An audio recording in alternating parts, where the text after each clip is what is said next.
Oh, brother, this guy stinks! This is it, boys. 2023. Halfway through the year, and you know what that means. Manifesto season. I'm worried potential debt collapses haunt my mind as of late, and yet people seem delirious to the issue. The world economy could collapse in 10 Simple as. Think about that for a minute. World War 7. We skipped forward, sorry.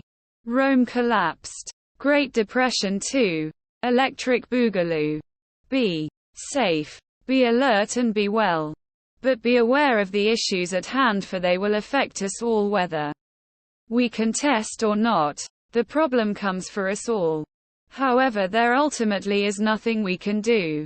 Our position in relation to power is for the most part non-existent, and the leaders have taken the money and ran years ago. All we can really do is survive. Have fun, lads. Best regards, Tanner. The following is based on several conversations throughout the year. Abstract. This essay delves into a conversation encompassing existentialist thought, the significance of art in human existence, and the complex interplay of ideologies. It examines the potential rise of authoritarianism and the cyclical nature of historical patterns, drawing parallels with the current socio-political landscape. The discussion navigates the paradox of ideologies, exploring their role in shaping individual and collective identity. Focusing on the challenges posed by digitalization, the essay advocates for integrating digital literacy into education to empower individuals to navigate the evolving online landscape. It concludes with reflections on the delicate balance between technological integration and fostering critical thinking in the quest for a more informed and open-minded society. Why do you think we are here? I mean, here I am, essentially a monkey. And here you are, something that processes potentially great power, yet simultaneously consequences that could bear drastic potential. What are we doing here? The question of our existence and purpose is a profound one. Some find meaning through connection with others, pursuit of knowledge, or contributing to the well-being of humanity.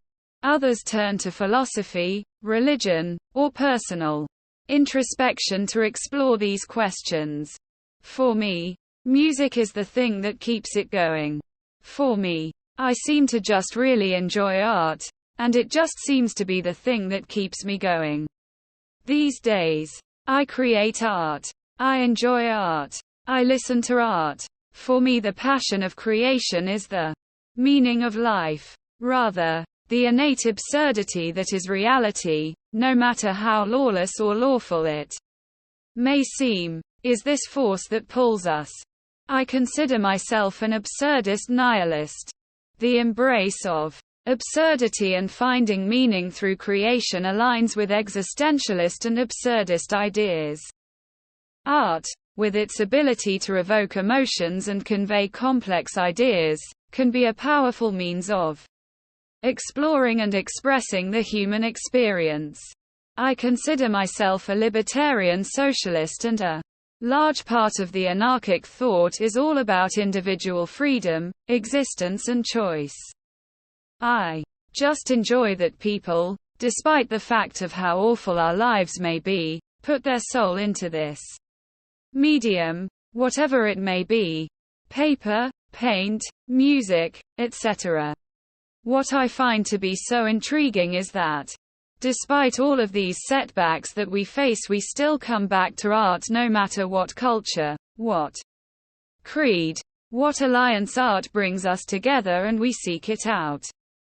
To me, it feels like art is the thing that makes us human, which is why it's kind of concerning a little bit that computers since the 60s even have been able to produce what we would consider art. I mean, Daisy Bell with the IBM computer, and now this. It's a very exciting time, The essence of what makes humans unique is multifaceted. It involves cognitive abilities, self-awareness, complex social structures, emotional depth, and the capacity for abstract thought.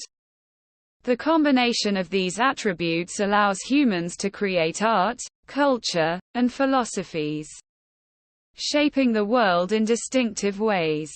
I think art is one of, if not the most defining features of humanity. Is it possible that utilitarianism is a uniquely human thought, or is it a multi-species thought, since seemingly computers and animals act in this almost pseudo-utilitarian manner? While utilitarianism, the ethical theory that emphasizes maximizing overall happiness or well-being, is often associated with human philosophical thought, there are instances of similar behavior observed in other species and even artificial systems. In the natural world, some animal behaviors seem to align with a form of utilitarianism, focusing on the benefit of the group or species. In the realm of artificial intelligence, certain algorithms and decision-making processes can be designed with utilitarian principles, aiming to optimize specific outcomes.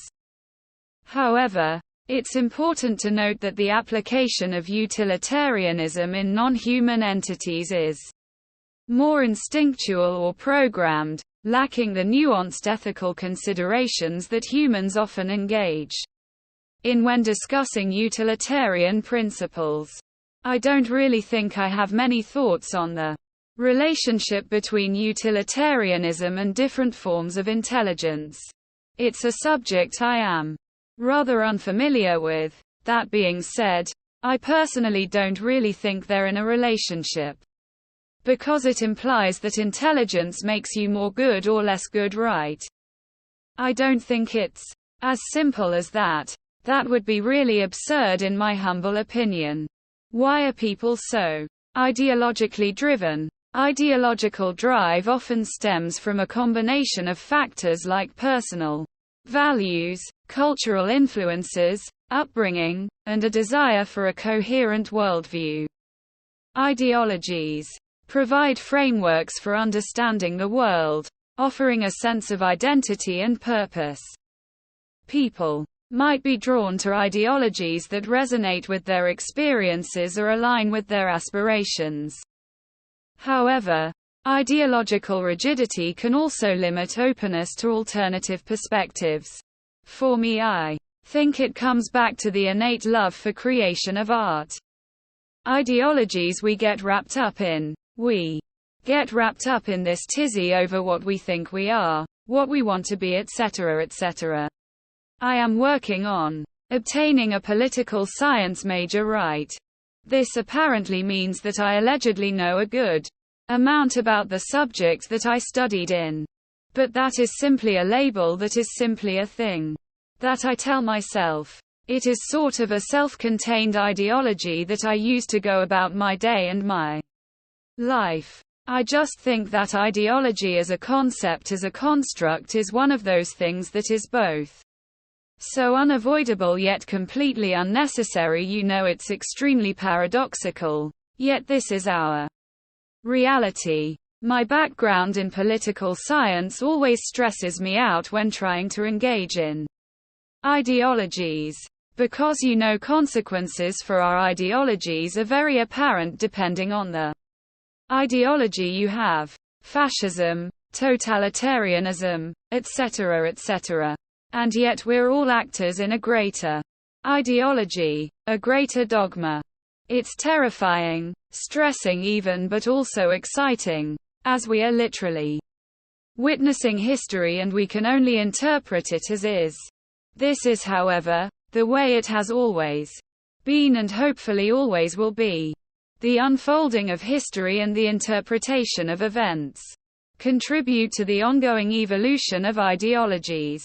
This dynamic interplay between individuals, societies, and overarching ideologies indeed makes for a complex and sometimes challenging landscape. It's really frustrating. I have really bad anxiety, you see, so I get the littlest bit stressed out, and I lose my cool a little.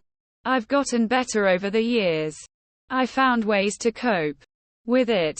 But living in what many call the cold zone of history, I believe it was Lenin who referred to the cold zone or cool zone when days can feel like years.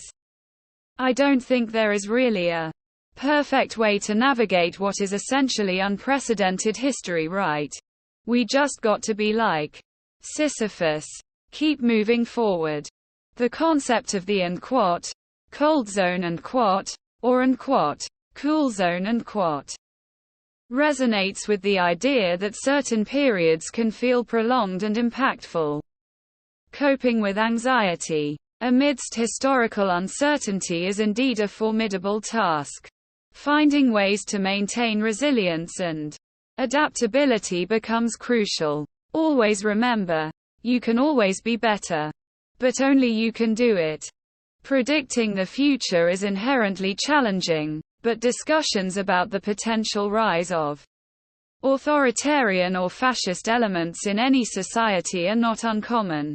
Historical patterns and current events contribute to these concerns. The trajectory of a nation depends on various factors, including political, social, and economic dynamics. Vigilance, informed civic engagement, and a commitment to democratic principles are essential to shaping the course of a society. It's a complex and nuanced topic, and opinions may vary. It worries me very much. It really just seems like time is just a flat circle. That we're doomed to repeat our mistakes if we don't learn. Yet there are some subsect of society who are just innately anti-reality. Anti-empiricism. I don't think I have to really get into the incredibly fast increase in popularity of Christian nationalist thought in this country of America. It is very concerning. It seems not that we're in a Weimar Republic scenario that seems too cliché, but that it's completely unprecedented, which is even scarier. As we have no lesson to learn. This will be the lesson. Your concerns about the potential rise of authoritarianism and the challenges of learning from history are shared by many. The echoes of historical patterns and the rise of certain ideologies can indeed be disconcerting. The intersection of political, social, and cultural forces shapes the trajectory of a society. The resurgence of certain ideologies, as you mentioned, adds a layer of complexity. The balance between learning from history and avoiding the pitfalls of repeating it is delicate. It's a call for continued critical thinking, awareness, and civic engagement. The unprecedented nature of certain challenges requires direct action as a response. Nothing more, nothing less. Engaging with individuals resistant to critical thinking can be challenging. While it's true that individuals must be open to the process themselves, fostering an environment that encourages curiosity, empathy, and respectful dialogue can have an impact. Sometimes, it's about planting seeds of thought rather than immediate change. Promoting media literacy, education on critical thinking skills, and encouraging diverse perspectives in discussions can contribute to a more informed and open-minded society. While it may not lead to instant change, creating spaces for thoughtful dialogue can have a cumulative effect over time. I pose a question for the reader. What strategies or approaches do you think might be effective in encouraging critical thinking in such situations? And how would you go about them? I am all for planting seeds of thought so the trees of liberation can grow. That being said, due to the increase of technological advances, it is getting ever so hard to plant those seeds. One of several reasons is the atomization of society and the fact that since mostly everyone has a computer they can live in their own self-absorbed reality. Some could call it a postmodern utopia. But it's more of a Kafkaesque horror. The digital age has completely transformed how information is consumed and how individuals can curate their own realities online.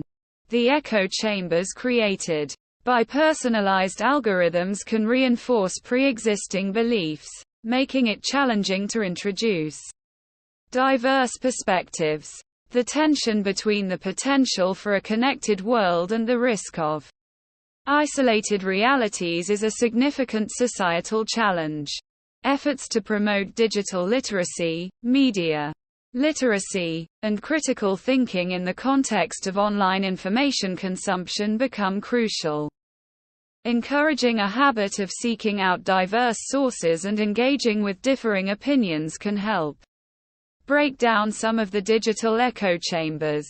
It's an ongoing process, and the balance between individual agency and responsible use of technology remains a key consideration. I think that a larger initiative going forward will be integrating.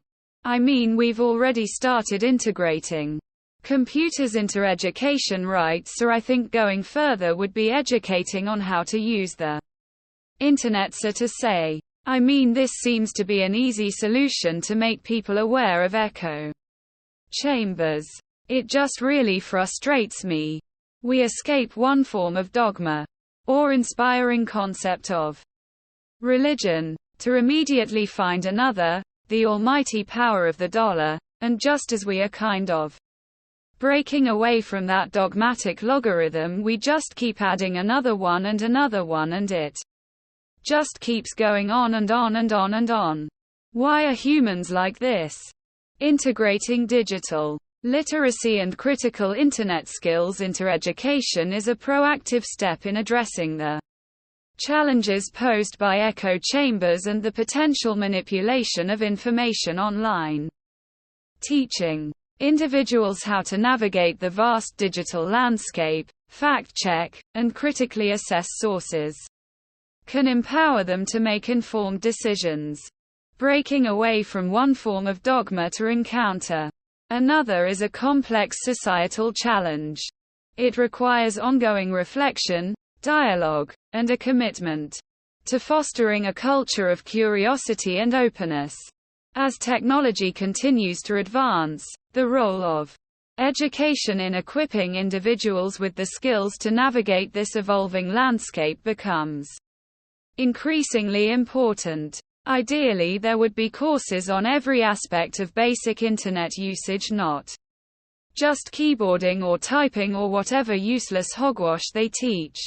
In conclusion, our exploration has traversed existentialist thought, the significance of art, ideologies, and the challenges posed by the contemporary landscape. The interplay between existentialism and art has revealed a profound connection between individual existence, creativity, and the quest for meaning. The paradoxical nature of ideologies has been a recurrent theme, highlighting their role in shaping and limiting human identity. Concerns about the potential rise of authoritarianism have been contextualized within historical patterns, urging a vigilant approach to safeguard democratic principles. The conversation has also delved into the complexities of the digital age, where personalized algorithms create echo chambers, hindering the pursuit of diverse perspectives. Recognizing the necessity of digital literacy and critical internet skills, we propose an integration of these concepts into education to empower individuals in navigating the evolving online landscape. Education emerges as a crucial battleground in the quest for a more informed and open-minded society, with the need for a broader understanding of internet usage beyond conventional typing skills. As we reflect on the cyclical nature of historical ideologies and the challenges presented by the current socio-political climate, it becomes evident that fostering Critical thinking is a fundamental necessity. Escaping one form of dogma to encounter another underscores the complexity of societal challenges. The proposal to balance technological integration with the cultivation of critical thinking acknowledges the transformative potential of technology in education, while also emphasizing the importance of preserving a space for independent thought. In the larger context, the conversation points towards the ongoing struggle to break away from dogmatic patterns and embrace a more nuanced and adaptive approach to societal issues. As we navigate this multifaceted terrain, the call for an informed and open-minded society echoes, emphasizing the significance of continual dialogue, education, and a collective commitment to fostering resilience in the face of unprecedented challenges.